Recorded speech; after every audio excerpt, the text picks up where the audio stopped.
my name's Leona Donaghy and my business is called Wholehearted Environments, and it's a healthy building consultancy. So I set it up during lockdown really, and it was because I had been studying indoor air quality for my PhD, and I had suffered from chronic health conditions and then discovered all these things that were linking your health with your building. So then I decided, okay, everyone needs to know this. So I took a course in uni called So She Did and looked at the sustainable development goals, and then it sort of came out of that. I was like, yeah, this is a problem I'm uniquely positioned to solve. And so at the minute I am working on a lot of sustainability work with businesses and things, and getting work like kind of maintenance contracts in buildings and things. But the main focus, like my ideal clients that I'm starting to get now, are people who are suffering from chronic health conditions themselves, which obviously I can help with because I had sort of lived that life. And that's my kind of passion for the whole thing, is helping people feel better. So it was, like I say, it was kind of a combination of things with the timing of it. I was already kind of trying to solve the problem anyway with the PhD. So I had worked with people who were living in fuel poverty, and they were getting energy retrofits done. And so they maybe had a lot of mould and issues in the house. And then retrofits were done and the ventilation wasn't thought about, so things got worse.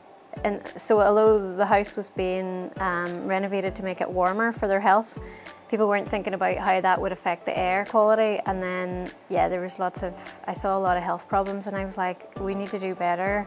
So when I got a chance, I took a career break to do a PhD and start studying mould mostly, and then that sort of led on to indoor air quality.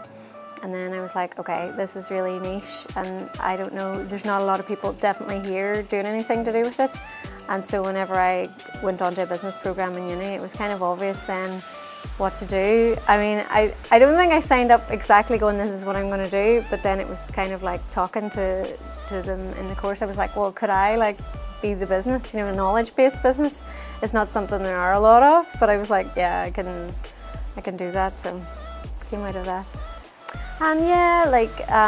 Towards the end of last year, I got gold level innovator from Economy NI, I don't know what you call it, Innovate NI, which was good because it showed that I had been sort of innovating across the business and doing something that's kind of unique and different. So that made me feel good that it's like being recognised. Yeah, and just kind of getting approached by people to do this kind of work, sustainability. It shows me that what I'm doing is working, getting the word out as well, that people are starting to come to me now, which is a relief, do you know? So because it's knowledge-based, and I realise that working one-to-one with clients is going to be limited to how much time I have in a day, I want to try and get that packaged up so that I can start teaching, doing courses and training up people that will actually do the work to do it to that standard, so the people that work in construction and kind of other people that are interested, interior designers and architects and things, designing courses for them and writing books and things. So start getting the knowledge beyond that, so that I'm not just physically helping the people that I can meet and see, that it's going to go wider. So that's my vision. I think it's to stay strong in your own vision. Let the vision inside of you be stronger than the things that are going on outside of you, no matter whether they're good or bad.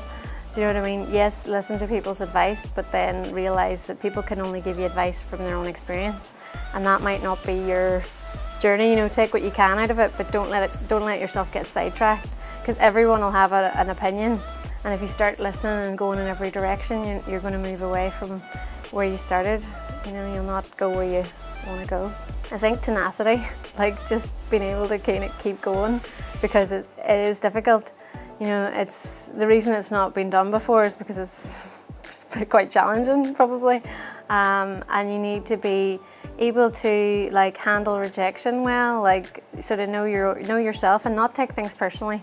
I don't know what quality you would call that, but it's definitely just being a bit kind of resilient to that. And then I think Just that self-belief, that vision, enough to kind of keep going. Okay, it doesn't exist yet, it's not exactly how I want it, but I can see that it will be in the future, and to kind of be able to hold on to that belief without like just, you know, deciding because it hasn't happened yet that it's not going to happen.